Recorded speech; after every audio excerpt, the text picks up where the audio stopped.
फरवरी 1976 को यूक्रेन के गांव कीव में एक बच्चा पैदा हुआ। इस बच्चे का नाम यान कूम था। इस बच्चे की फैमिली बहुत गरीब थी। इनके घर में बिजली तक नहीं थी। यूक्रेन के इस इलाके में टेम्परेचर अक्सर माइनस में रहता था और इनके घर में गर्म पानी भी मौजूद नहीं था। इनका गुजारा बहुत मुश्किल से होता था। यही बच्चा आगे चलकर एक ऐसी एप्लीकेशन बनाने वाला था जो इस वक्त आपके फ़ोन में भी मौजूद है, यानी व्हाट्सएप। लेकिन ये सब कैसे हुआ? दोस्तों, अपनी परेशानियों को देखते हुए 1992 में ये फैमिली अपना सब कुछ बेचकर बड़ी मुश्किल से अमेरिका पहुंच गई। यान कूम 16 साल का था और इसको कंप्यूटर्स में बहुत दिलचस्पी थी। इनके हालात अमेरिका पहुंचकर भी ठीक नहीं हुए। यान को एक ग्रॉसरी स्टोर में क्लीनर की नौकरी मिल गई। इसकी फैमिली के सब लोग काम करते थे ताकि इनका गुजारा हो सके।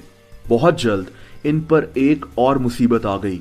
यान कूम के वालिद की डेथ हो गई और इसकी वालिदा को कैंसर हो गया। लेकिन यान कूम के पास हालात से लड़ने के अलावा कोई और ऑप्शन नहीं थी। ये मेहनत करता रहा और फिर इसका दाखिला सेंट जोस स्टेट यूनिवर्सिटी में हो गया। ये कंप्यूटर्स में बहुत माहिर था और बहुत जल्द इसको याहू में जॉब ऑफर हो गई। हालांकि ये अभी भी यूनिवर्सिटी में ही पढ़ रहा था। यान कूम ने यूनिवर्सिटी छोड़कर याहू में नौकरी करने का फैसला कर लिया। याहू में ही इसकी मुलाकात ब्रायन एक्टन नाम के एक आदमी से हुई और बहुत जल्द इनकी दोस्ती हो गई।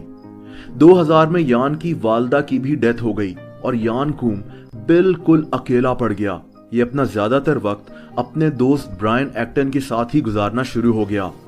ये दोनों दोस्त फारिग वक्त में गेम्स खेलते रहते थे।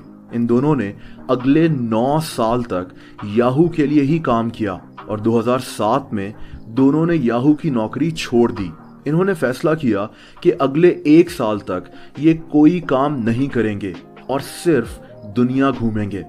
1 साल के बाद इन दोनों ने फेसबुक में नौकरी के लिए अप्लाई किया, लेकिन फेसबुक ने इन दोनों को नौकरी नहीं दी। लेकिन आप किस्मत देखें कि इन दोनों के बनाए हुए व्हाट्सएप को बाद में फेसबुक ने ही 19 अरब डॉलर्स का खरीदा था। खैर, ये दोनों दोस्त उस वक्त जॉबलेस थे, लेकिन फिर एक आइडिया ने इन दोनों की जिंदगी हमेशा के लिए बदल दी।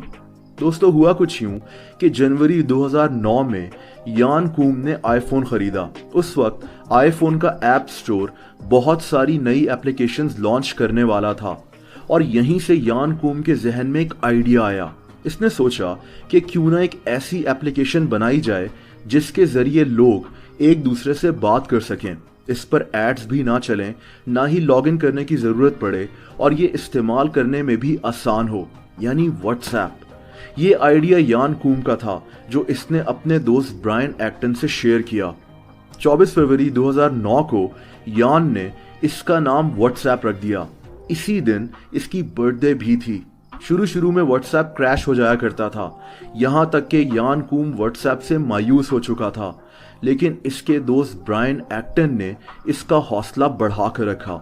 जिस एप्लीकेशन के शुरू में सिर्फ 400 यूजर्स थे, उस एप्लीकेशन को 2014 में दुनिया भर में 50 करोड़ लोग यूज करने लगे। हैरत अंगेज बात यह भी थी कि व्हाट्सएप में कोई मार्केटिंग या पीआर का बंदा ही नहीं था। सिर्फ इस एप्लीकेशन की रेपुटेशन ने इसको दुनिया के बड़े ब्रांड्स में से एक बना दिया।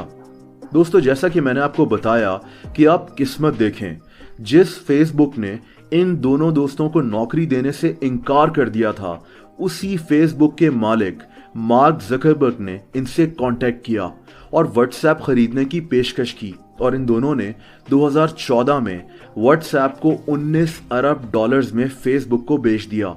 आज व्हाट्सएप को दुनिया भर में 1.5 अरब लोग यूज करते हैं। यूक्रेन के गांव में एक गरीब घर में पैदा होने वाला लड़का, जिसके घर बिजली और गर्म पानी तक नहीं थे, यानी यान कूम, जिसने व्हाट्सएप का आइडिया दिया था, आज अमेरिका के अमीर तरीन लोगों में से एक है। मेहनत, फोकस और एक अच्छा आइडिया इंसान की किस्मत बदल सकता है।